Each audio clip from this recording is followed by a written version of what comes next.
Spot. Hello and welcome to the workshop number 346. Tonight on the workshop, we've got myself, Jester Lind. We've got Carolyn. We, we've got Carol. And we've got Jeremy. First up on the workshop. Sitcom here. First up on the workshop tonight, we've got Carolyn. Greetings, everybody.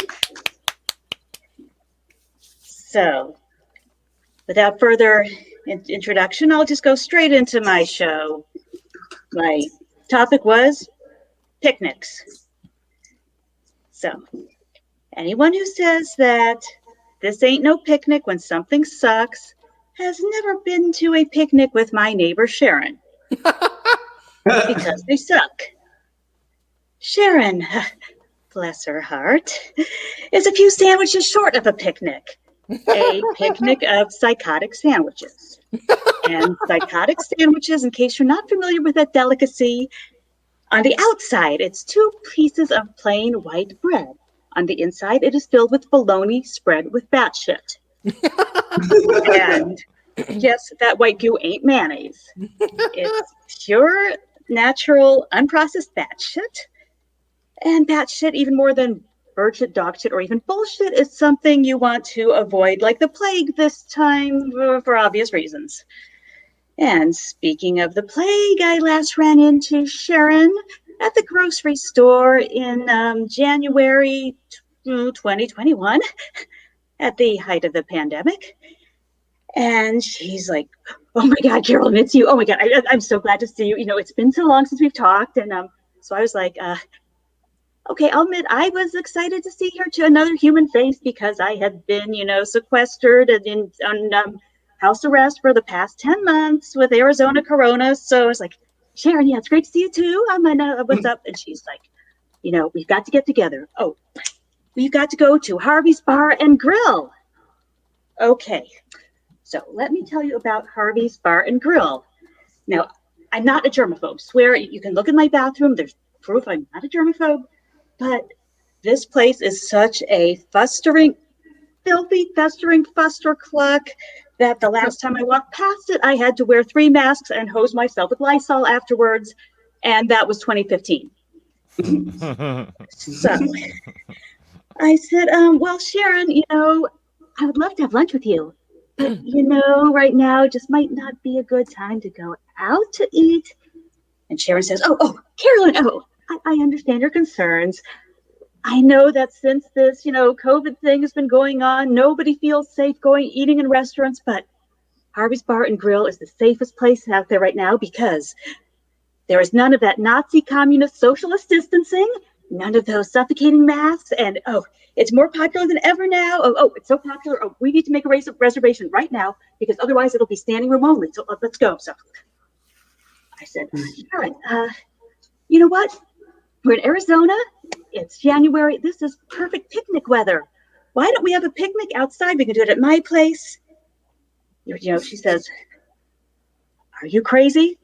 It's January. It's less than 60 degrees. Are you trying to get us sick?" Oh yeah, I forgot. I am originally from the Midwest, and when it's May and it finally hits a balmy 40 degrees, we are outside in our shorts, and then we, pick the ice off the lake and jump in for a little swim at our picnics.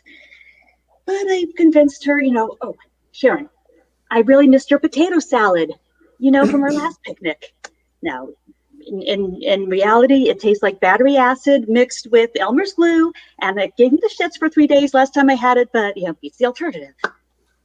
So that won her. So she's come to my picnic, and I decided, okay, I just want to have this right. I'll have the picnic blanket on the picnic table and the picnic basket, and weather is perfect. I even have a little fire going because it's a little chilly. So she comes in. And she's bundled up in her parka, and she's got her, scarf on, and she's not happy to be there. And, she's shivering and, blowing her nose for effect. At least I hope it's for effect. And she says, "Carolyn, you do know that this whole Corona thing is going to be over as soon as the election ends. embarrassing. Sharon, it's January. It ended long ago. Oh, no. It's not over yet. That demon rat baby killer is not the real president. No. Like I said, she did bring her batshit psychotic sandwiches with her to this picnic.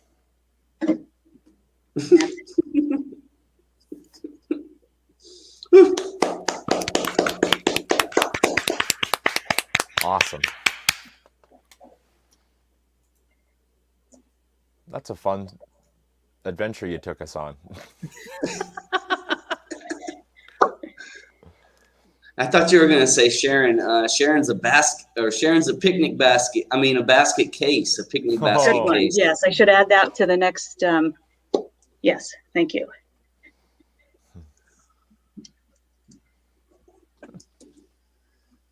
Well, everybody else can say stuff too. You guys still. Yeah. No, I that don't know. topic Are we was. still? That topic Is this the feedback or is this the next? This is the feedback. This is the Oh, feedback okay. now. Yeah. Are you, Jester, are you going to call on us one by one, or are we just going to like? Oh, I think put out our we're just popcorn going stuff? as we have it. Yeah. Okay. He didn't even give the safe space speech in the beginning of the show, so no. like this fucking thing is off the rails. Just Okay, yell all right. shit at each other. Insult me. I don't care. I've been called worse. I'm gonna put the music back on. All right. You're gonna make me dance You're gonna send to Slim Facebook Shady, make a jail. fool of myself again. That's what. I got distracted by Dick Force. I just read that in the comments and I was like, what the fuck What? is Dick Force? Yeah. What It's- platform is that comment icon? I don't know what that is. Like I'm glad I didn't see it. That's Twitch. Twitch. Oh, we're on Twitch. Oh, Oh shit. I didn't know we were getting to that think- many different people. I think we're all too old for it, except for Jester. I'm just guessing. I don't know. Nah, it's Oh, just he's jacket. pretty old as well. So That I like topic how was no you picnic. said that she was trying to get you sick or that you were trying to get her sick whenever she was trying to get you sick. That was pretty clever. But yeah, I got sidetracked by that. But I like that. I caught it and I was like, oh, that's good. So, Carol, you are from Arizona too. Well, I'm actually, since this is kind of fictionalized, I'm not in Arizona yet. I'm Oh, actually okay. in the process of, you saw that picture I showed. I'm in the process of moving from Indiana to Arizona. I have family out there, so I'm familiar with, the area. Did Really you just weird. retire? Because that's what my grandparents did when they retired. Not that old. I kept Sorry. hearing the Arizona reference, and I was like dying to know like where you live. But where are you planning to move out here? Sierra Vista, but I've got family in Chandler as well. Okay, I don't know where Sierra Vista is. I've been here almost a year. Phoenix, like downtown Phoenix. So You're not missing anything in Sierra Vista. It's little border town.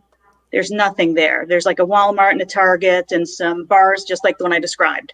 okay, I know where Chandler is because that's Oh, a it's beautiful suburb there, where yes. Mhm. white ladies live. So I Yes. know where Chandler is.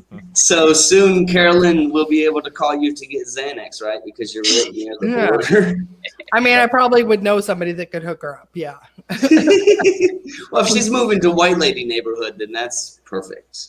Well, she hasn't said where she's moving personally. She just said where she knows people. So Oh, Sierra Vista. you're going to move to Sierra Vista. That Okay. sounds like a white lady neighborhood. I'm going to have to Google that, map that.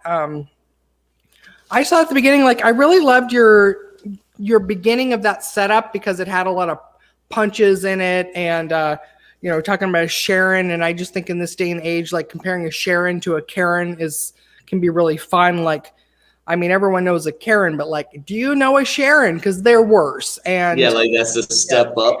yeah, like Sharon is your neighborhood Karen. Like she's like I don't know. She's like a homeowners association, Yeah. Karen. That's what she is. yeah. So she's the one that's like she thinks she's doing good in the community. She's connecting everyone, but she's actually Or a worse. Stepford wife. A Stepford wife.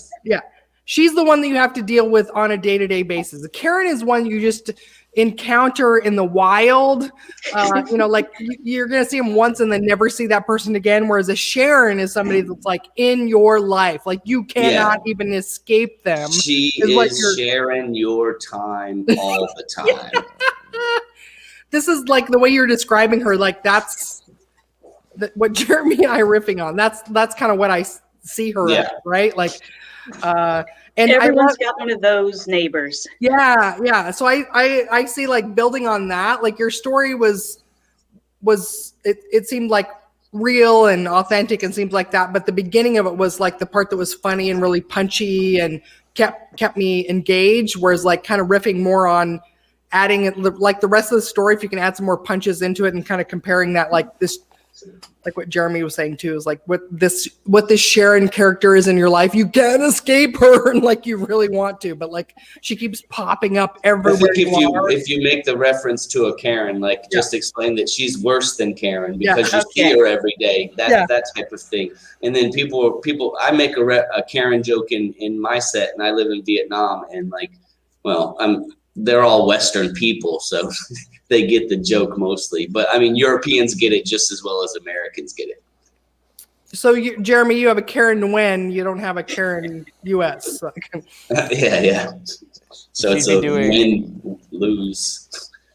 She'd be doing residential Karening whether or not there was a committee or not. She'd just be serving as her own co-op broad. And just imagine that Sharon's doing like candle parties at her house when nobody's even at her house. on Zoom, of course. Yeah. And they're trying to get everyone. Yeah. Oh yeah. And they actually do that. She's got candle parties Monday, Tupperware Tuesdays, Big Cock Wednesdays, dildo parties on Wednesdays. Oh, come on, they are called pure romance. Not that I know. But. Right. And then Sharon is like such a buzzkill that like she thinks it's a party, like she's a teetotaler. There's no alcohol. She's the one that has the party nobody will come to. They come the first time and it's like, oh fuck this. There's no wine. Like I'm never coming back again. Why does nobody want to come to my parties? All Sharon is one of those times. She's one of those pyramid scheme chicks. So like she's always got a new pyramid scheme that she's trying to get you in on. Like she sold Tupperware in the past or Pure Romance, Herbalife. She's done candles. She's got all of that shit in her son's room. Her son moved away to college and everything. Jewelry, all that. Yeah, she meditates with sage. Yeah, there you go. Oils. Yeah, I don't know. She lives in the suburbs. I don't know if she would get that far. Crystals and oils, that's like a more like hippie chick. That's not a suburb. Not Young Life essential oils. That's very suburban mom. Yeah. Or at least it was a few years ago. Essential. Yeah, you're right. I thought the oils were used by the hippies because they didn't use those are different oils. Yeah. Brand name Young Living is totally a Sharon thing. Yeah. That's definitely a Sharon thing, yeah. Sharon is your friend that's been in every MLM ever and always like, Shakeology. This month I'm in Scentsy candles. Yeah. And before that was scrapbooking. Mm-hmm. Yeah, I totally, I want to kill this lady already. All right. Any other food for thought for picnics? Yeah, I think like I was watching some video and it said to like be specific and he was talking about a Bill Burr joke and Bill Burr says like a bearded baby moonwalking across the water. And it's a reference to baby Jesus or something like that. But like he said, the more specific that you can be when you're making like an out there reference, the better it will be. Like people will catch that reference, and then that helps to put the image in their head, and they can follow along with it when they have a picture. I'd say, well, we have about a 5-minute skit. Like, okay, what do I pack in where? And Jester, I didn't do a song. I had a song for this, but I couldn't pack it into 5 minutes. So we'll have to save that song for later. All right. Well, you got a second half, so. And there's I think Carolyn is participating in the all musical comedy workshop coming up on Wednesday, May 11th. What? Wow. Yep. Yeah, that's cool. Stay tuned for that. That's going to be a blast. That'll be fun. Next up, we've got Jeremy. Oh. Yay! Like my my topic was ghost stories. Ghost stories like folklore, like horror stories. Horror stories meaning like bad vaginas, or being sandwiched between two ladies that have similar names to my mom. That's kind of a horror story. Scary. Like I moved halfway around the world, and now I'm in a Zoom conference with two ladies named Carol Lynn. My mom's name's Carol Lynn. Oh, You wow. reminded me to call her, and I don't like to call her. So, so a bad dream. Yeah, I already said that. So the horror stories and ghost stories and folklore, these can be based on some truth, but are also created to keep children in check. Even some adults still believe in ghost stories. I mean, people still believe in Jesus, right? Bloody Mary is a ghost story written by Stephen King about a girl that is made fun of at her high school. Wait, that's scary. Never mind. Bloody Mary is a drink, and if you have this in the morning, it's great for a hangover. But if you have it at night, that's when the real horror begins. You get heartburn. I mean, for me, I get heartburn. It is said that if you say her name into the mirror 3 times, Bloody Mary, Bloody Mary, Bloody Mary, she will appear with vodka. As an adult, or as adults, we realize that most of the urban legends that we were told when we were children are not real.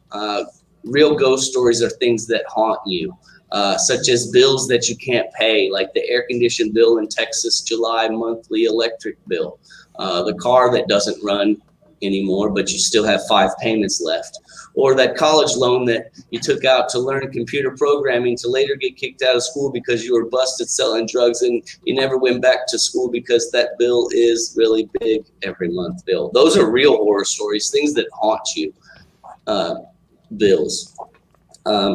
So last, I guess, I don't really have much, I'm sorry, but this is not morally right, but really what is nowadays. This is a ghosting story. So I posed as a rich man. I put in some fake pictures of me, or not even of me. I put in fake pictures of a dude sitting next to a helicopter, very rich man, showed like a nice house and things like that. And I started up a conversation with a very beautiful woman. And she was very interested in me, you know, because of the helicopter and the things that I had in the pictures. And also I looked pretty handsome. So we like shared messages back and forth, and I learned about her. She liked horses. My uncle has a horse farm, so that was good for me. So like on the day when Jacques, that was the guy's name that I posted as on Facebook or on Tinder, Jacques set up this date, right? He set up a date with her to meet for coffee, and on that day, I went to the same coffee shop and Jacques didn't show up. So we bumped into each other. Her name is Carolyn as well. And me and Carolyn, we went to my uncle's horse farm because that's her favorite thing to do is ride horses. So like it was just amazing that she bumped into me, Jeremy, just some peasant who has an uncle that has a horse farm, and Jacques, the rich asshole who ghosted her on the first Tinder date. So yeah, me and Carolyn, we're gonna be getting married next month. So ghosting works out sometimes. Thanks. That was a joke. I'm not dating a person named my mom. I just added that name. Or me.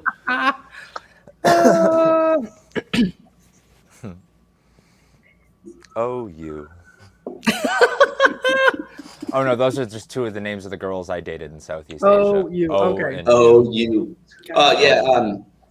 A girl asked me, she said, "What is your name?" I said, "Jeremy." And she said, "I'll just call you You'll Do."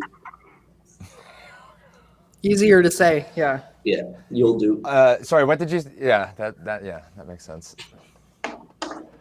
ULLDO. You'll Do. How is a carry not a drink? You could put like just like some like vodka and then just like a fuckload of grenadine. That's called a Shirley Temple. Oh, without the vodka. That's right. Yeah. You mentioned like get a Bloody Mary, and then in the evening you had heartburns. Like that's how you know you're getting old. You mentioned too that like you just say Bloody Mary in the mirror 3 times, and you didn't mention the red rum like reference. You're old enough That to would be probably good. get that. Yeah. Then all of a sudden Jack Nicholson was beating through my door. You said something about it midway, something about bills. And I was thinking of like Bill Clinton is one of the most famous bills, and he didn't call Bill it a Cosby? No. That's Bill Clinton. Bill Clinton, and he didn't call it a Bloody Mary. He called it a Bloody Monica. That's one of the littler known, hidden things that he was doing. I did not have sexual relations with her because it was when she was on her period, so we called that a Bloody Monica. I don't know. Doesn't count when they can't get pregnant. That's good. I like that. Your story at the end too about Jacques. I felt like that could be totally tightened up where you're like, never talk to her again, and like I didn't show up for the date, and that's the ultimate ghost story. So, like I ghosted her, or like Jacques ghosted her, but then like, we went on a second date or something, and I ghosted her. Yeah. Shouldn't have put out on a first date, girl. What if you ended up, instead of a horse farm, you took her to a like, I don't know, it was a Halloween story. You took her on a ghost tour, or she was puzzled, like, whoa, I haven't heard from you in 3 months, and now you want to go to Jerome, Arizona, and go on a ghost tour. Like, okay, cool. Why are we going to this house that was inhabited in the 1800s? Like, why are all the ghosts? She couldn't take the hint, right? Like, why are all the ghosts all real old timey? Why, like, lots of weird fucked up shit happened in the 70s. How come I never see like a ghost with bell bottoms? That's true. Or like you never see a ghost from like the 2000s or anything like that. Like a hipster ghost. Yeah. You never see a ghost with a what's the lower back tattoo? What's that called? Like tramp stamp. Tramp stamp. Yeah, There are ghosts with tramp stamps. Like what's? That's a very good point. That'll end up being the first proof of ghosts. Is that'll be the one part of a ghost that reflects like the UV camera is the tramp stamp. And they're like, it's like, that's my grandma's. We're getting to be that old enough that grandmas will have tramp stamps. Yeah, especially where I'm from in Oregon. Yeah, it's the family crest.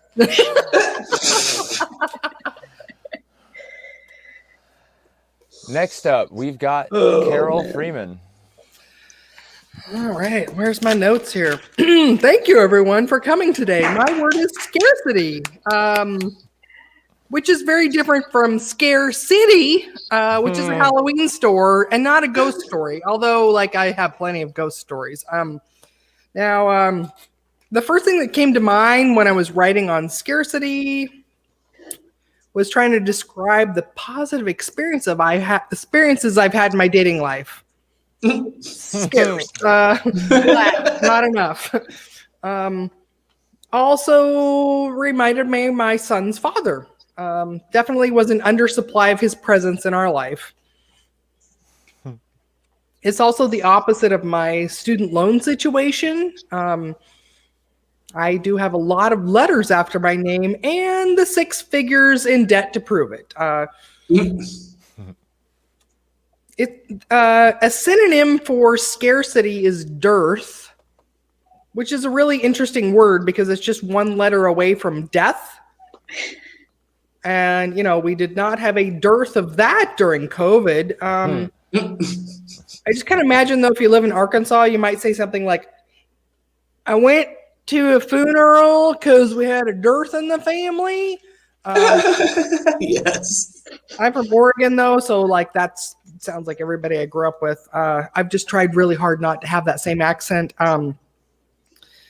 Now, right about here in my writing process, I got a wonderful call from my son today. He's 25, and it was just like lit up my life. It's Mother's Day right now, so I was kind of sharing with him the the premise of this whole workshop and how I had this word to write on. And I shared with him excitedly all the jokes I'd written up to this point. And I said, do you have anything to add? He's a funny guy. I was like, do you have any tags or anything? He's like, what's the deal with airplanes?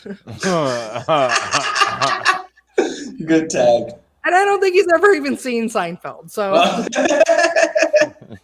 and then his feedback was like, so Mom, the standards for the show are pretty low. Is that what you're telling me? And I was like, yeah.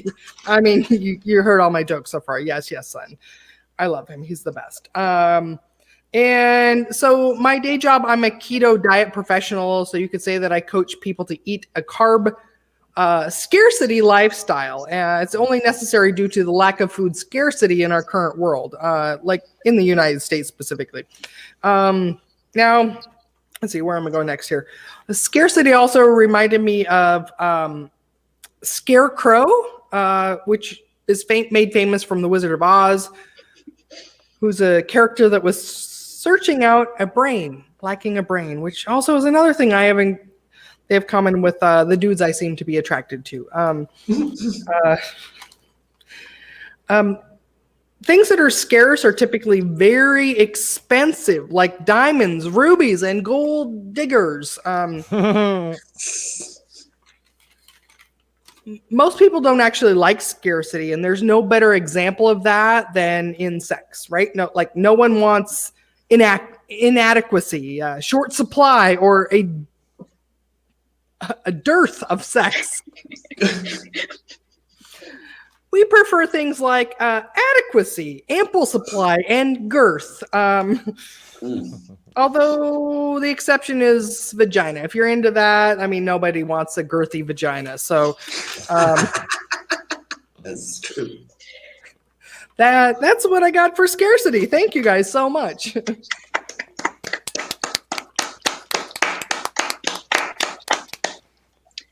Well, this was all kind of meta because I'm thinking about, okay, you're talking about scarcity and, scarcity of carbs. And I was thinking that's a real horror story as far as I'm concerned. Right. They all fit together. And also, I will be, just as a spoiler alert, I will be singing some Wizard of Oz songs on Wednesday. Okay. Which body part are you looking for? A heart, a head, a brain, Stay Lend us tuned. your ears. courage? That's how she gets you to watch the show. It's a teaser. Mm-hmm.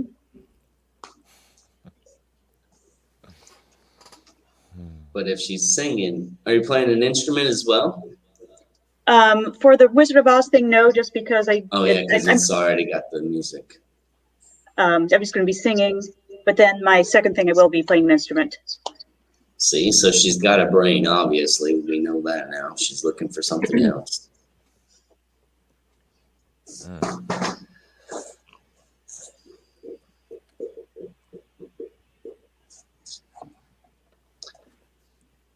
We're very quiet. All right, don't go all at once. I mean, I can't handle this feedback that much at once. So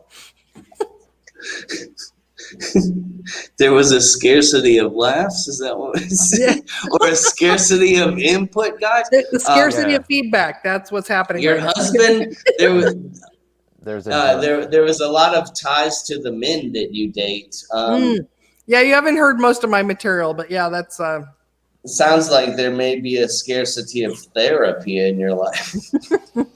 Oh, I say that because I know because I need to go to therapy as well. Ironically, no, but yes, thank you. There are times when dealing with the aftermath that I suddenly retroactively wish that there had been a scarcity of fluids. Oh, okay. Okay, that's a thinker. Got it. Yeah.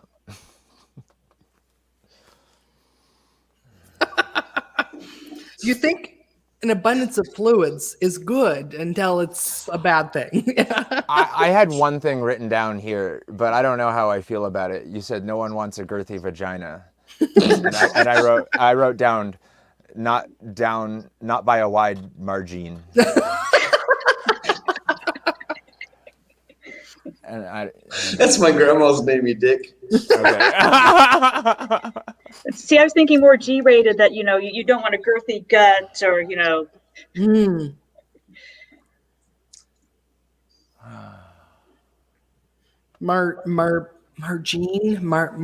Yeah.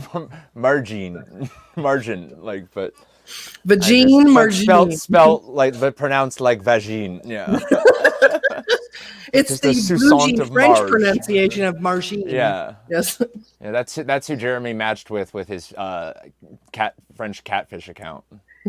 Margine, wide margine. Jacques I and like Martine. horses and picnics and selling Tupperware.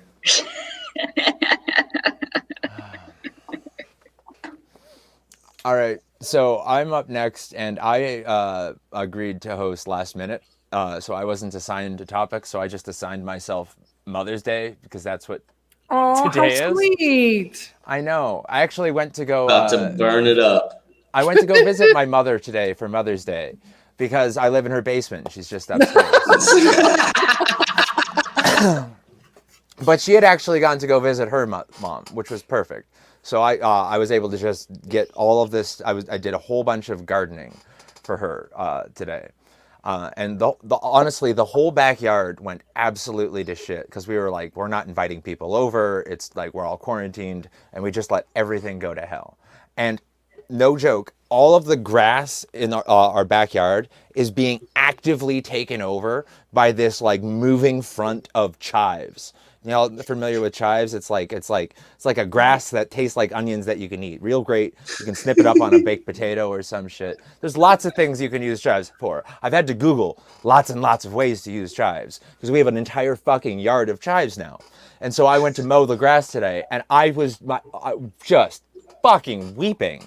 It was fucking it was ridiculous. Like our whole fucking yard smelled like I had exploded an onion because that's what I had done. I had exploded. I had just run a fan through just hundreds of little spring onions.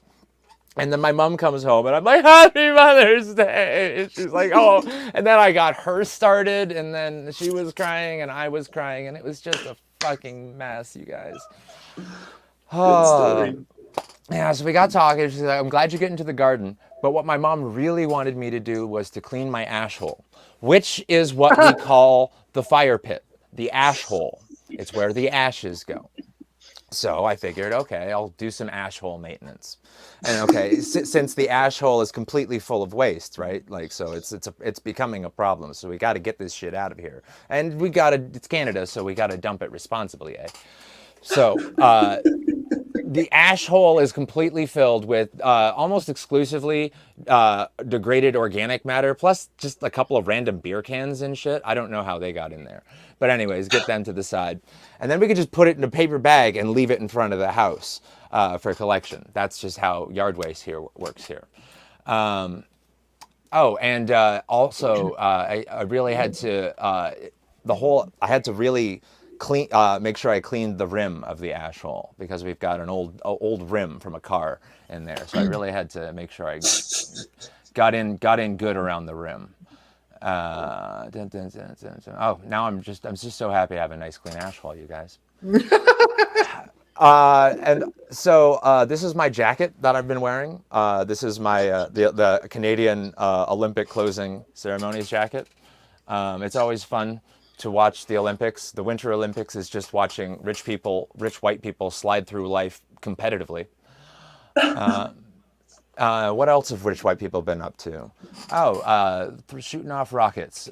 Life taught me, shoot for the moon, and even if you miss, you'll land amongst the stars. But then NASA taught me that I would actually suffocate while my eyes and skin flash boil. So, anyways, the new NASA Mars Perseverance rover just went off, and it's going great. And I'm really excited. It actually has a little ship inside of it. It's kind of a thing. So when the Atlas V launched with the rover and the second stage booster and its orbit payload that would propel the rover to the surface with a little helicopter in it, at that point, what we were dealing with is a ship shipping a shipping ship, shipping a shipping ship, shipping a ship. And I think that this is a specific attack on the Russian space program. Like, oh, you think you can put smaller ships inside, smaller things inside of bigger versions of those things? Well, let me show you, Russian engineers.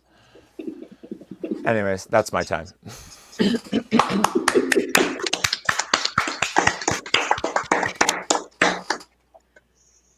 Good job.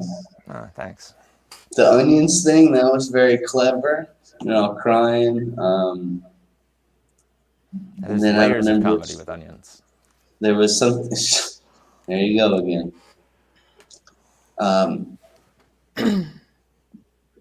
The ship thing, that was good. What was the thing in the middle? I forgot what you said, but that was good. The ash hole. The ash hole, yeah. Yeah, Take having notes, a good Jeremy. clean ash hole. Yeah, I know, I should have. Yes.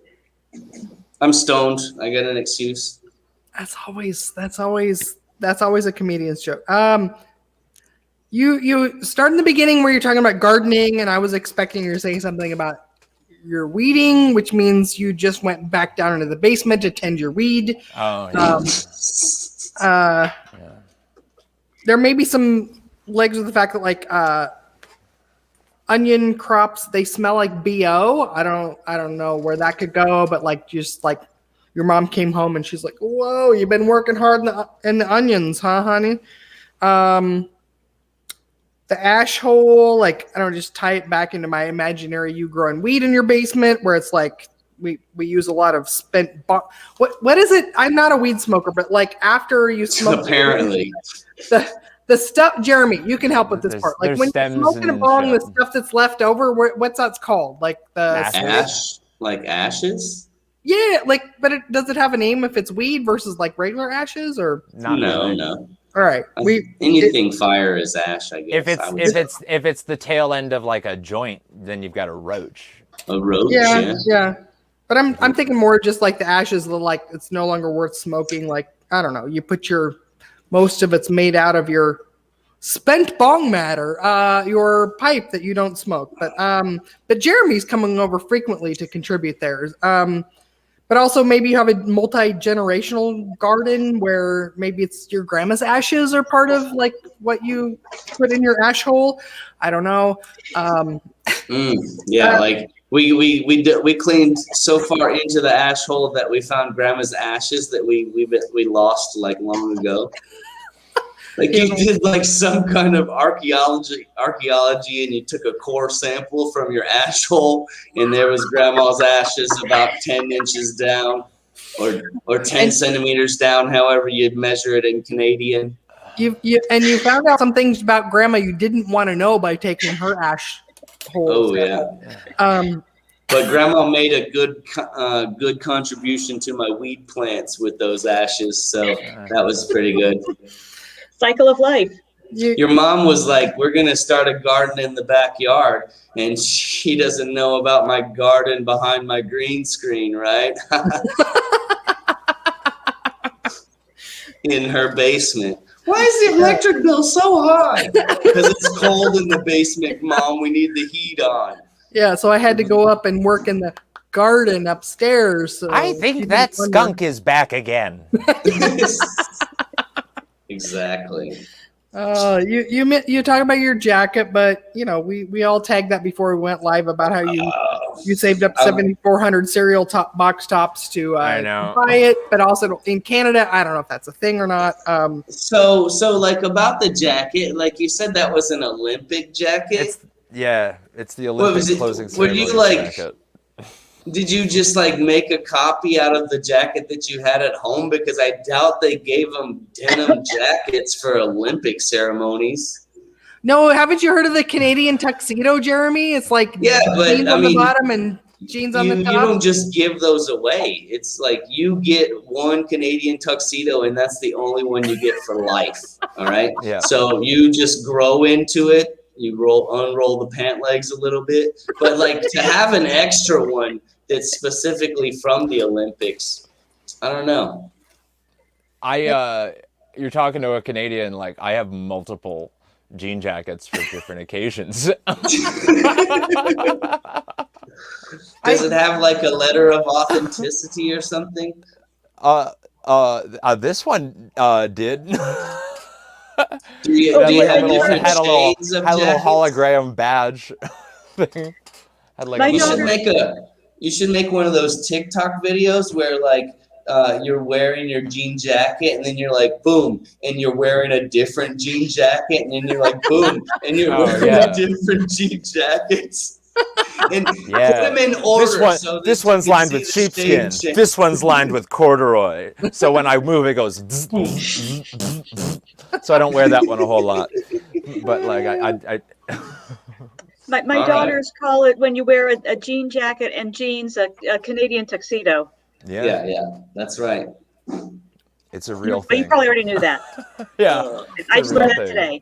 My final thought, Jester, is your closing thing about like the shipping. Like to wrap it up, you could be like, yeah, but where do the ashes go to ship? Like just kind of a play on words, like What are they called? I wanted to call them babushka dolls, but that's not what they're called.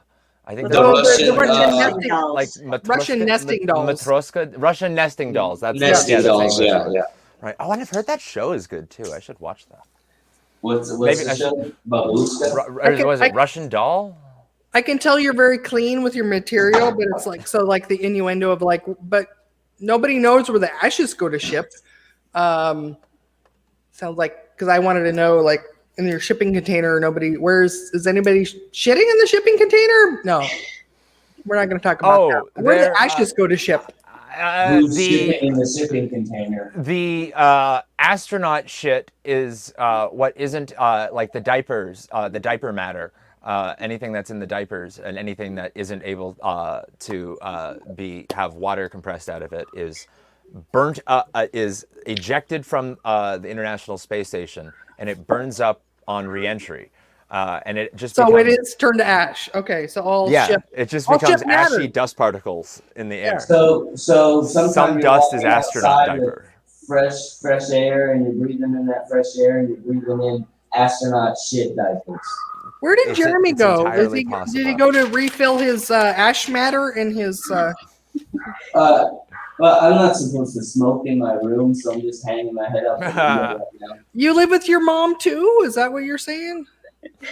No, I don't. I live with my roommate, and I paid too much of a deposit to fuck it up, so I'm not really doing it. Right. Yeah. Not that this is being broadcast on the internet worldwide, but nobody. Oh, they're not watching it. No. Yeah. But you don't know what I'm doing. I mean, I just told you a story we just talked about Sharon's, and There are 10 Yeah. subscribers on YouTube, so be careful.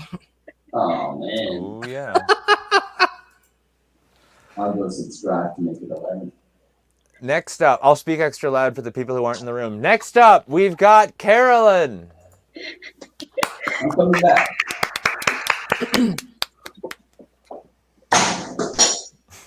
Oh shit! Are you okay?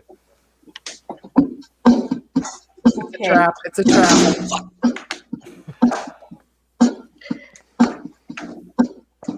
So since we were talking about batshit earlier, this is a song I wrote about someone whose name I no longer want to speak, but it's kind of a history of that whose name we do not speak.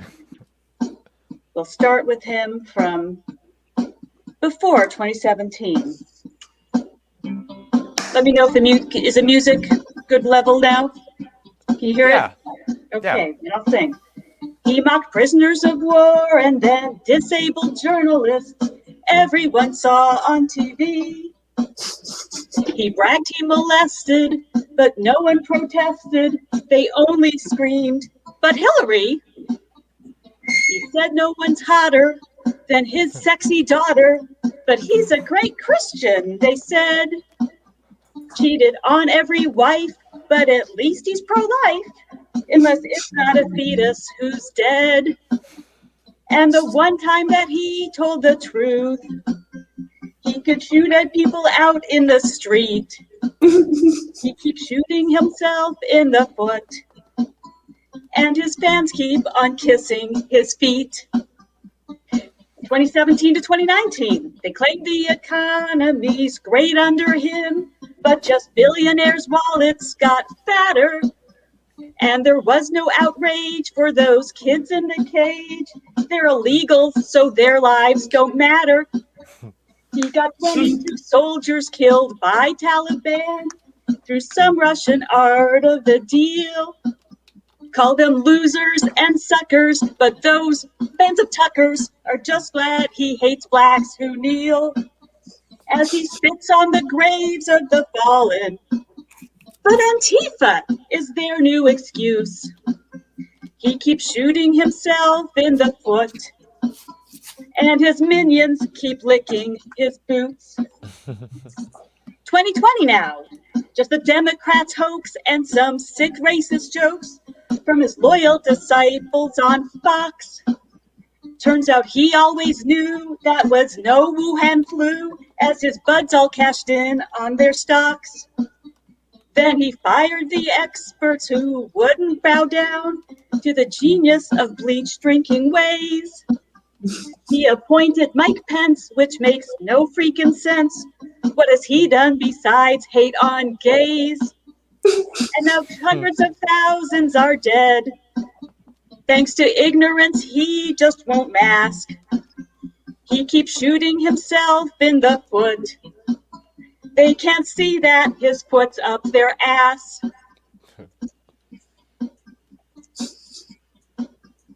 Now 2021. So the Proud Boys in Q followed through with their coup. Thanks to Trump, it was not very hard.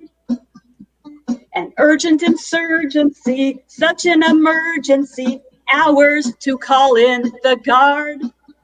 All but 7 Republican senators said their dear leader could not be impeached.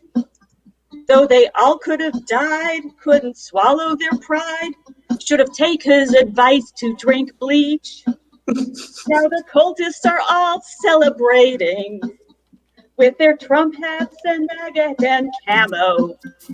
They keep shooting us all straight to hell. And the GOP gave them more ammo. Yay. Hey.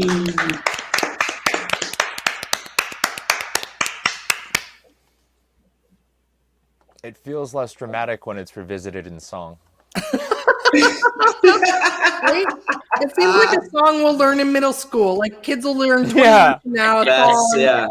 It'll be like, oh, this we just sing this on the merry-go-round. Like this is just a This song. is like the new Ring Around the You can start Rosies, playing. right? Ring Around the Rosy. Yeah. Right? Oh, it's just a song. It's like a really Around cute the song, Rona. and they're like, "Oh, this is about like people dying." They teach it to the high school kids to like help them remember part of history, so it like makes it really Yeah. easy. Here's 4 years combined into a song, very easy. Just remember the lyrics and sing along, and then you'll pass the exam. Yeah, well, thanks to that philosophy, I've only really got the one and the two. I know that whatever year Columbus sailed the ocean blue, it was something two. But like, there's 1492, yeah, like it's just because of the way my brain stores song structures, I don't have all the information I need. Ashes, ashes, we all fall down. That's don't know why there's ashes, but we just fall down now. Ash holes. Oh, I actually started getting back into comedy. Oh, We just lost Jeremy. years ago. Oh boy. I mean, sorry, Jeremy. But I Oh, actually. he's back. Oh, hello again. Oops, wrong button. Sorry. push the login button. I don't know why I was trying to push that button, but it's all the talk about the ash holes. I was trying Yes, to log. it might have to do with your ash hole and ghosting. Ooh. So. Yeah, you're a Keep ghost. your finger off of that. Don't touch me there. Be gentle. So that is one of many, many songs I've written on those particular topics. It's basically what has kept me sane for the past 4 years, in particular this, last 14 months. You Going gonna on release an 15 now. album or anything? Or maybe just 2020 the musical. All right, that's well. I mean, you have to do it like just call it Trump the musical or something like that. That'll get all of the Trump supporters involved. It'll and get me then shot. They'll be very mad. Yeah. Well, you don't have to be there when the show is happening. You just have to book the event and fill the room, and then have somebody push play and run out. You just got to make yourself like a little Tupac hologram or something like that. I think Michael Jackson has a hologram as well, so you could talk to either one of those guys, and they can help you get one of those. Carolyn, you're not going to be able to move to rural Arizona with that song. Oh, I know. I'm only going to perform it in Tucson. Phoenix would probably be fine, but even then, like, make sure you're downtown. Yeah, that's what I was afraid of when I learned that we were moving there. That it's a purple state now, but only because the city is. But it sounds like I'll be most of the population. Yeah. Yeah. I was like genuinely sad the last time I was there, and I saw this 90-year-old man wearing a hat that said, "Trump is my president, Jesus is my savior, and Trump is my president." And I'm thinking, bless your heart, you're 90 years old. You were the first on his hit list as far as I don't give a shit who dies for my economy. Who knew you could fail the questions that they ask you just to detect like mental cognition, like just before you even open your mouth with your T-shirt, they ask you like, what day is it? Who's the president? That's information they ask you to see if you have brain damage. Well, they are still doing the ballot recount here in Arizona. Like the local newscasters and radio guys are all like, it's kind of silly. They're testing things like see if there's they're testing bamboo fibers in the ballots. It's all just kind of like they're like shining ultraviolet lights on them. Yeah, like they're gonna find ectoplasm. Ghosts, right? You guys. Ghost stories. This is so meta. All of this is so meta. And I can't wait to meet my neighbor Sharon. She's already mapped out your. You are going to be so surprised whenever you get there, and her name is actually Sharon, and she's a real person. And she wants to hear all about your comedy. I heard you were writing a song. Let me hear that song. Oh, you're a comedian? Tell us a joke. Yeah. It's hard enough here in Indiana, trust me. I have a ton of stuff on YouTube, and it's all unlisted. I have 3 serious songs on YouTube, and then the rest are stuff that I cannot go public with because I'm in Indiana and then going to Sierra Vista. Yeah. Yeah, no, I've shared my videos on Facebook and on YouTube, and I'm pretty sure none of my family members have ever watched it. Like, I talked to my mom just a few days ago, and she's like, "Oh, how'd the comedy competition go?" And I was like, "Oh, it was all right. I'll share the video with you." And then she just sent me this long message afterwards, after we got off the phone, about everything that we talked about on the phone. And then she was like, "I'll watch it," and she never has. I know, because it has 0 views on YouTube, and I sent her the YouTube link. So, like, if it gets 1 view, it's my mom. So, like, waiting. Send us the link. Just put it in the chat. Oh no, I'm specifically doing it for her. Not really, but it's got 40 views. But I'll send it to you if you want. We'll share it later. This is the 2021 version of The Parent Trap. Next up, we've got Jeremy Wagner. All right. Wait, this is my material. Okay. Listening, guys, is something that many people need to practice. Like, that's one thing I noticed, that many people don't listen for content. They listen for their turn to talk. Listening is not a hands-on job where we touch each other. It's a job where you're listening. That's just a line that I said one day, and I wanted to put it somewhere, and that's not a good place to put it. So, like, we were talking about being a comedian. I like when people tell me, hey, funny man, tell me a joke. And I'm like, oh, tonight is open mic, so you could just sign up and you can go up there. And he's like, oh, that's a good one, man. I owe you a beer. So like, that's meta. If you guys, I was trying to write a meta joke, and that's my best attempt.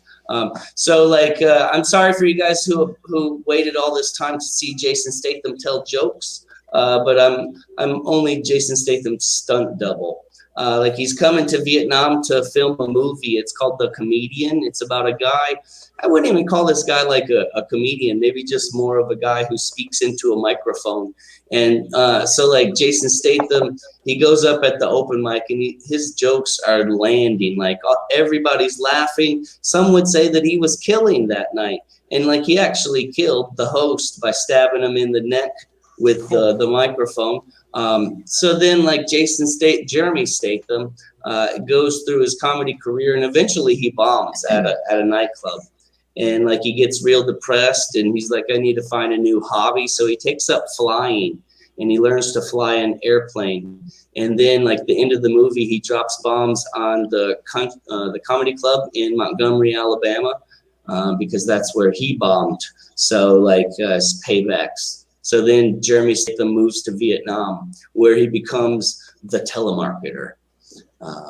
So that's going to be the next movie that I stunt double for him in. And really, I just do like the parts where you see him, like his butt in the shower, that's actually my butt. Anytime you see him doing drugs, he does it a lot in The Comedian. So like I'm stunt double for the drug scenes. You guys know science is pretty cool, right? Science does a lot of amazing things. Science has been able to take a memory, let's say from snail A, because he's the first one. So they've been able to take a memory from snail A and transfer it into snail B. That's pretty freaking crazy, right? I mean, just imagine you're snail B and you wake up from having like brain surgery, and you all of a sudden have this memory in your brain of being at a Christmas party at your brother's house and getting so drunk that you tried to eat his cat. And then you have no memory after and no memory before. Just you there trying to eat a cat at a Christmas party. That's pretty weird. I mean, snail B probably had a traumatic life after that. But more importantly, scientists have learned how to speak snail. That's pretty weird. How much time do I got? I got one more joke. So I think maybe all of us but Jester are going to get this last joke. So like it's about vagina smells. Like everybody likes vagina smells. Like freshly smelling vagina out the shower is always good. One of my other favorites is like I just finished playing an hour of table tennis smelling vagina. That one's pretty good. But my all-time favorite smelling vagina is I just worked 2 hours overtime because my boyfriend's a comedian and he don't have a job smelling vagina, because that's how I pay my rent. Thank you, guys.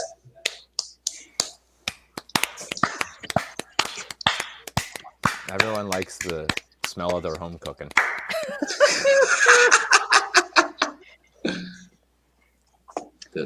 When you started the whole thing, you're talking about people don't talk, people don't listen, they just listen to interrupt. I was so tempted to interrupt you then.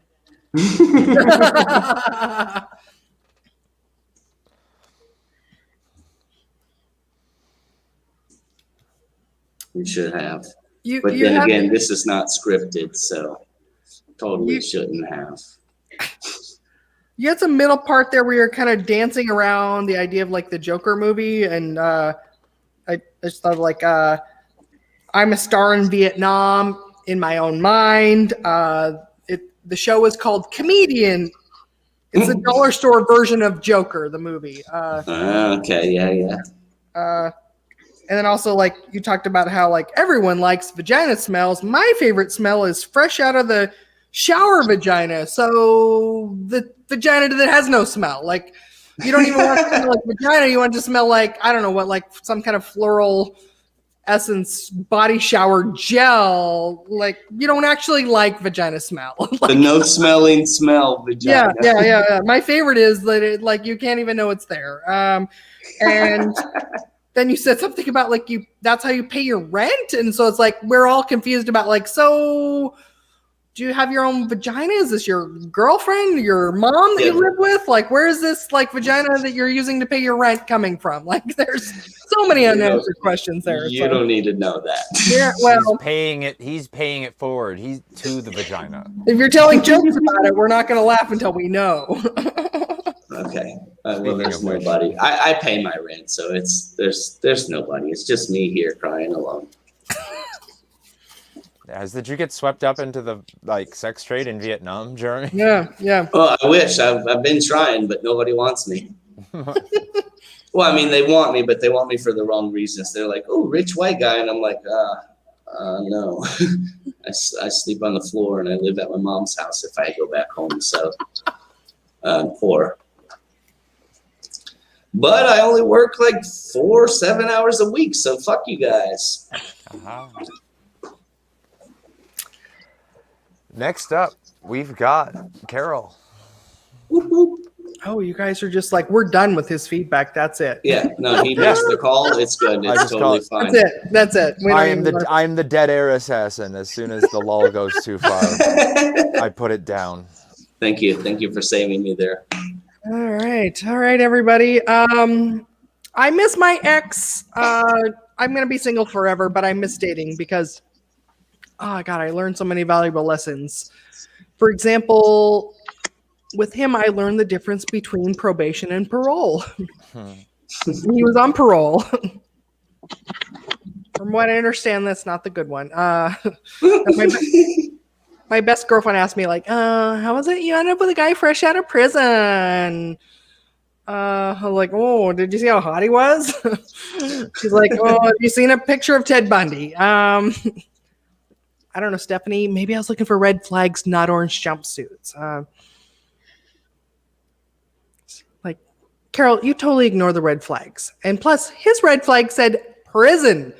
All right. I mean, sometimes I just think red flags are really cute. Like, they kind of look like superhero capes to me. And besides, the difference between evil criminal and superhero is like a very fine line of cocaine.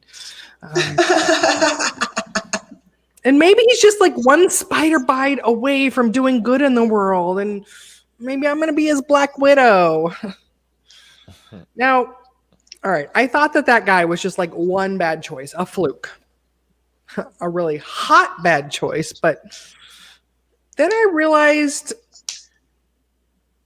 it's a pattern. I have a type when it comes to guys. Like, it doesn't matter how tall they are, how much hair they have. They just have to be really broken.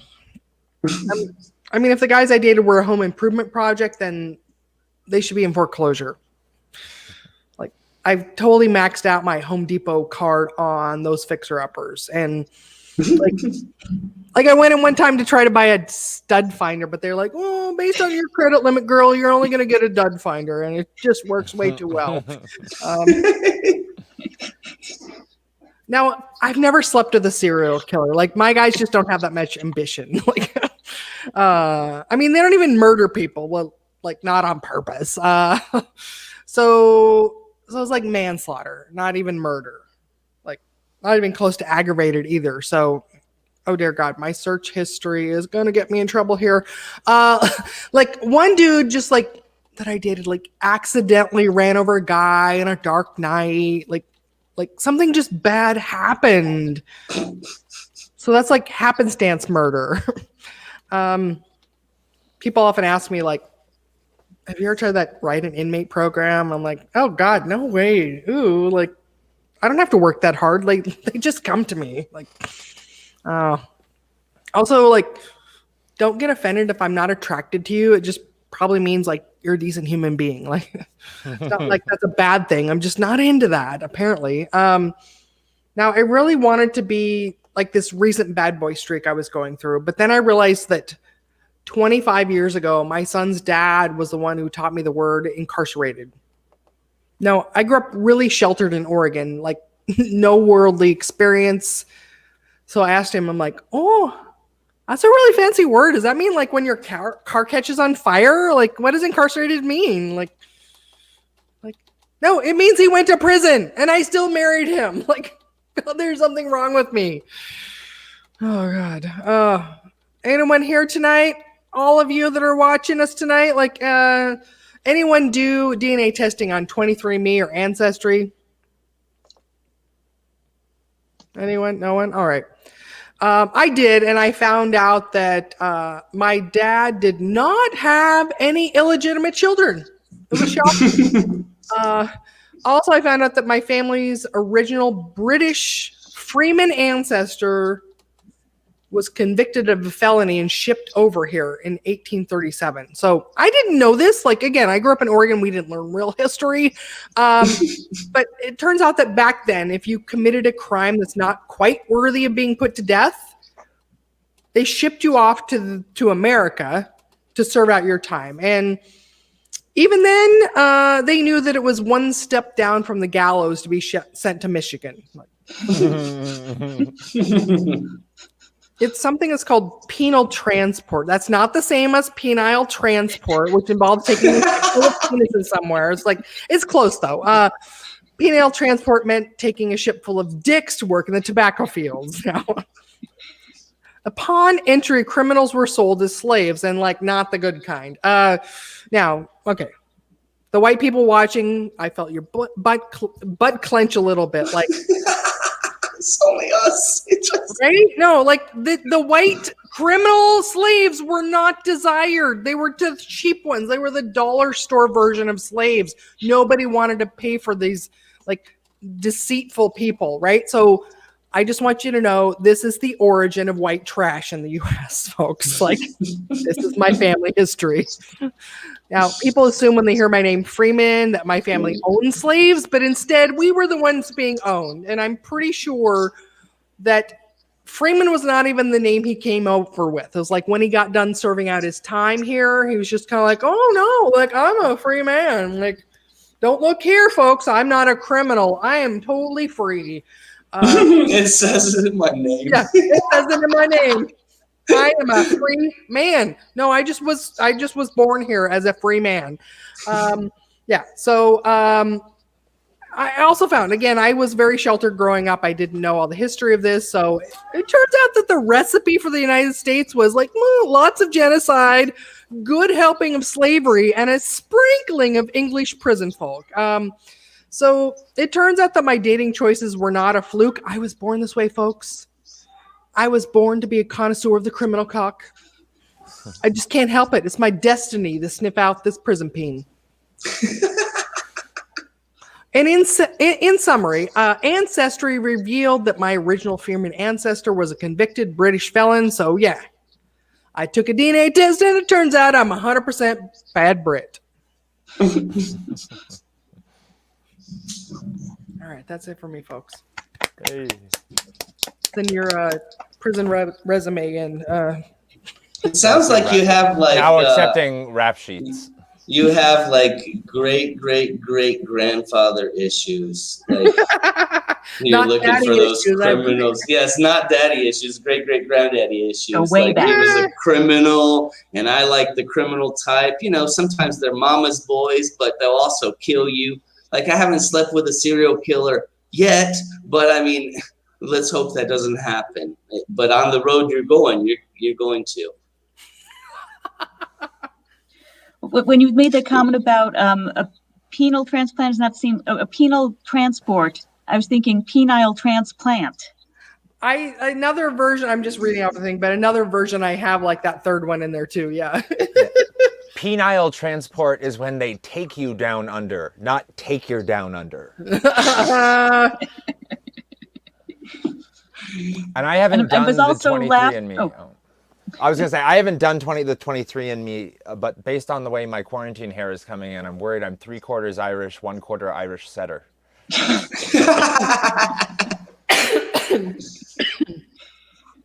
In the beginning, when you're first talking about dating the criminal, the guy who just got out of jail, but he might have killed somebody, but then he went to jail for it. He served his time and he spent it working out, so his body's amazing. And he also became a prison lawyer in that 10 years that he was in jail. So he was making changes, but he gets out of jail and he's still a criminal. You can't be a lawyer on the street if you got a prison lawyer degree. You have to only be a lawyer in a prison. So he's looking to go back because he wants to get back into law.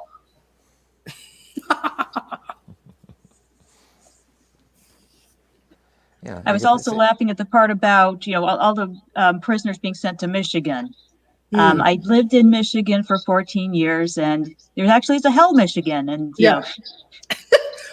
So you do know it's one step down from the gallows. Yeah. Maybe it's actually an improvement to be killed. Like, I was born in Michigan, and my dad lives in Michigan. So, yeah, I would agree with that. I For lived the most for part. What part of Michigan? My dad lives in Lapeer. I lived in Charlotte, which is south of Lansing, for like 9 years.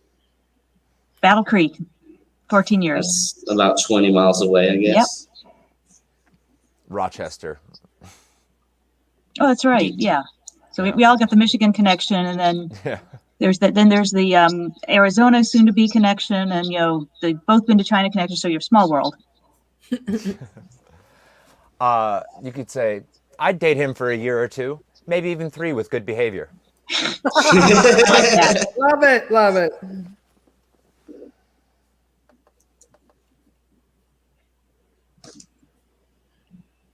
There's got to be some, but other than that, he's a really sweet guy. After some long list of, like, what were his charges? Like, he didn't hurt any woman. He just robbed some banks, and he like stabbed a dude in the neck who tried to like hurt his daughter one time, and then like stealing cars. Minor stuff. He's never been in there for abusing a woman, so that sounds good to me, right? Well, it was actually because he nearly killed a man who was dating his ex. So that just sounds chivalrous to me. We shall fight for her love. He's gonna fight for me. If it happened in a Jean-Claude Van Damme movie, you'd root for him. I had to be careful how much detail I gave because back up in Seattle, it was like he would show up at my shows sometimes, and I was like, I've had that happen before. Yeah, he was crazy. Did you unfollow him and block him too, like I did? No, I used to just go on Tinder, and like people would be like, "What's your job?" I'm like, "Oh, I'm a comedian," and they're like, "Oh, can I come to the show?" And that's what I would use it for. It's just pushing the show. So like on more than one occasion, there's been more than 2 people at the show who are like Tinder matches. And I just wear the same blue shirt that I have in my Tinder profile so that they know who I am. And they never talk to me. They leave the show before it's over. That's not a good sign, Jeremy. Oh, it's a perfect sign. I don't know. We got your money. We don't care. It was never going to work out in the first place. Don't worry. It's okay. You got the last laugh. You ran out of people to ghost in the U.S., so you had to go to another country to ghost some more. Yeah. No, I didn't get to ghost people in the U.S. You think this face gets to ghost people? No. Oh, no, you're a catfisher. I can tell. Yeah, Jacques. When I'm Jacques. Right. Jacques in his blue shirt. You can call me cute. You can call me yours if you're cute. I'm German. My name's yours. Yours? Yours? Yours? How do you spell that? Uh, Does it have a letter with dots? no. So I've got just a little bit. I've got a few more Mother's Day stories to share just on the tail end here. So my mom was away visiting her mother, and my brother called to wish her a happy Mother's Day. And I recognized his number, and I answered. I went, I'm going to fuck with him. And I was doing my mom impression. Hello! And he goes, hi, Mom, happy Mother's Day. I'm like, oh, thank you. It's like, how are you? Oh, I'm fine. And I was like trying to find a moment to step out of it. He's like, well, I just miss you so much, Mom. And I just really wish I could be in Canada to visit with you. And I'm like, it's just, this is Jesse. This is Jesse. This is Chester. It's a brother. Don't just chill. And it's like, no, it's you're doing like a Jesse impression. Now it's like, no, it's It's really me. I cornered myself into a Mrs. Doubtfire situation, and I don't know how to get out of it. And I had to, and he said, well, you sounded like her. And I said, that's my worst fear. I'm becoming my mother. Anyway, so we got that. I said, I'll text you when she gets home. And then I went out and I started trying to get the lawnmower all prepped up to cut all of the chive lawn. Yeah. Yeah. And I realize, and I have to, it's Canada, so I got to get the snow blower out and, get the lawnmower back in, and swap them all around. And my whole fucking lawnmower is filled with old skunky ass gas. So I got to figure out a way to turn my lawnmower the fuck upside down and get have a whole funnel system where I've got it going back into the jerry can. I've got an empty jerry can. The reason why they're called that is because the Germans invented that style of gas can during World War II, and they were really fucking good. And the American ones just kept randomly exploding. And they used to just send American GIs on missions to go just grab it, they would take as many of those cans back with them as possible. And they're German gas. I don't know. That's just a fun fact. I guarantee every show has a Jester fun fact in it. But anyway, so I'm tipping this thing upside down, and I fill this thing up. It smells like fucking skunky gas and onions, which is, I swear it must be what the Grinch's lair smells like. And I take the can of gas and I go, what the fuck am I going to do with this? And I thought maybe there's a way to dispose of it at the gas station. They must deal with spills. I don't know. I tried it out, and I took it in there, and they went, no, get that thing out of here. I go back in with my mask, and they say, can I dispose of this gas here? I've got this old gas I'd like to dispose of. And they say, that's literally the opposite of what we do here. We give people new gas. That's what we do here. And I ended up finding a mechanics shop, but I felt like a complete fucking idiot about that. I've got a couple more one-liners to check out here. No, that's all the material I've got. I've only got scraps. What I've got here is every time someone says to me "Happy birthday," I respond with "You too." I get too excited too quickly, but that's the end of that bit. Yeah. Yeah, that's my time. Yeah, that's when you're at the restaurant and she's like, oh, enjoy your food. And she's like, you too. Or you're like, you too. Well, I guess she's not eating. But she did steal that good nacho right there where her thumb went on the plate to carry it to my table. I once got really excited. A waitress asked me if I'd like the super salad. And I went, what's the super salad? I thought it was a really great super salad. It was just either boring soup or boring salad. There is no super soup nor super salad. I was very super soup or super salad. That's an idea for a whole new bit, Jeff. That's a good job. Super restaurant, everything super version of the shitty food at most restaurants. Supersize Me. They made a whole documentary about that. You have to actually request that you get I just want a little bit of cheese on my hamburger because if you don't request a little bit of cheese, then you get 4 slices of cheese. You get super cheese or super burger. Super pizza is stuffed crust, double-decker Chicago with breadsticks on top as a final layer. You get the covered in mozzarella, deep fried, and then you can take it home and dip it in sauce. Super tacos, you got the super salad, yeah. Yeah, you only need 1 taco or 1 piece of pizza or 1 salad because it's the salad is huge because nobody gets full on salad. It's 14 things of lettuce all shredded up, covered with dressing because it's healthy. But you always get the super deal though, because they the super family deal. It's $1 more to get 4 of those super tacos, double sized super salad for $1 more, and you're I gotta get it. I'm never gonna eat that much food. Yeah, yeah. If you have a family, it's good because you can feed a family on $16 because one taco costs $16. But for an extra dollar, $17, now you're feeding the whole family for 2 or 3 days, possibly. Take some to lunch. You got super tacos for 4 family members. It takes 2.5 days for Jester's 4 Ford are tacos. riffing here, so No, I realized I found a Michigan joke I was looking for that I wanted to throw into the set. I worked at the last Radio Shack in Michigan that had a parts drawer. And my job was to like show people how to build their own metal detector from scratch and then show them the metal detectors, which we wouldn't sell. And then that company went out of business for some reason. Well, I got a handy fact, but that's only because Michigan looks like a hand. Oh yeah. I'm not going to tell you. You mentioned too again, like you're doing the gardening work and you got some skunky ass gas, which another weed reference. You didn't even know you're yeah. There.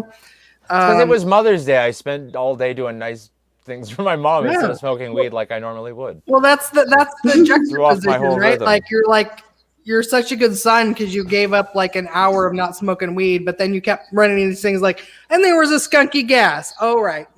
Reminding you of the weed. Yeah. What a good son am I that I'm. You're cutting the onions and you're like, this smells like BO, but it also smells like, and give like a specific strain of weed. Right, yeah. You're like, oh, this also smells like AK-47 crossed with the Super Kush galore. Or something, just some bullshit, but make it like specific to where like stoners are like, oh man, that's one that I heard of. The strain of weed I have right now is called Sour Diesel.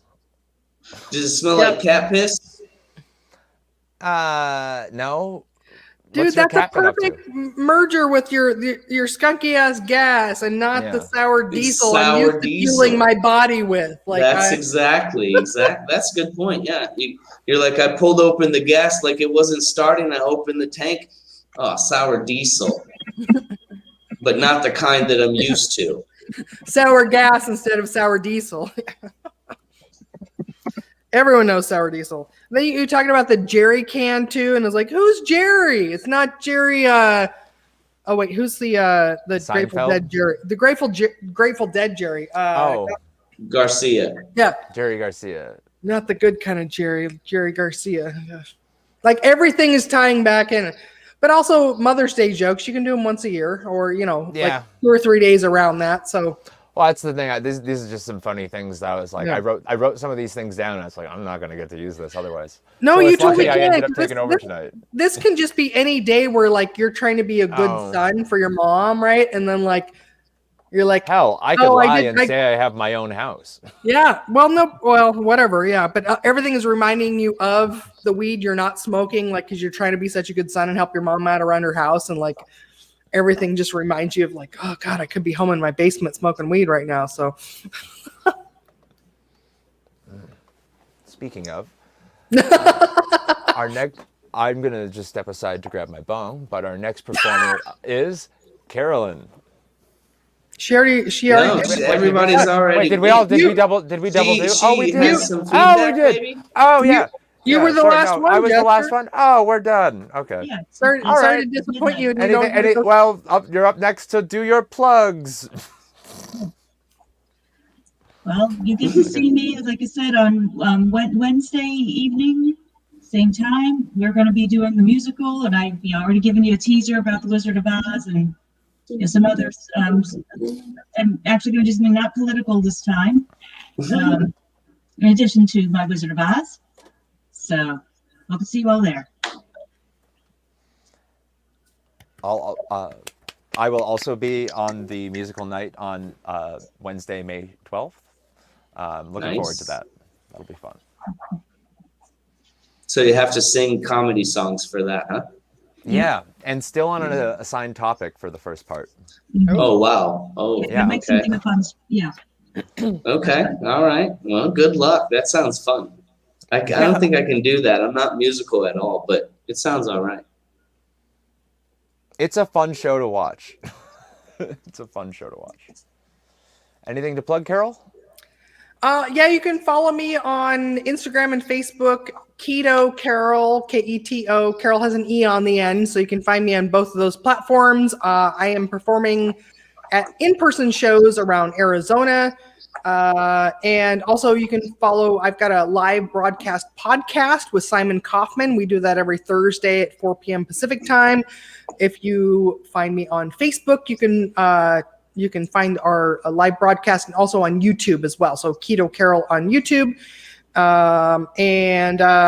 Yeah, that's right now where you can find me. Will you ever be in Sierra Vista? I'm gonna have to look on the map and see where that is, but since I don't even know where it is, nowhere going. not planned there currently, but I'm gonna be Not in much Denver. comedy happening there. let's So. see. Sierra Vista. Let me It see. sounds like the last like road sign that like the van from Right? Breaking Bad blows past before they spend like hours lost in the desert. That's Oh what it yeah, sounds no, like that's to me. like not on the way to anywhere I would be going anytime soon, so probably not. It is I'll south. be up in Phoenix though. I do have my family in Chandler, so I'll be up there. Okay, Hey. it's like southeastern Arizona. Like it looks like it's just minutes from the border. So It is. yeah. Hola, ¿cómo estás, amiga? It's not even on the way to Puerto Peñasco, Rocky Point. So probably not. But if you want to come see me, Carolyn, I would love to see you. Absolutely. Yeah. I will come up to Phoenix. People, when asked, what's a fun thing to do in Oklahoma, some people will say Tucson. Thanks, everybody. This has been The Workshop, episode 346. Have a great night. Good night. Thanks for having us.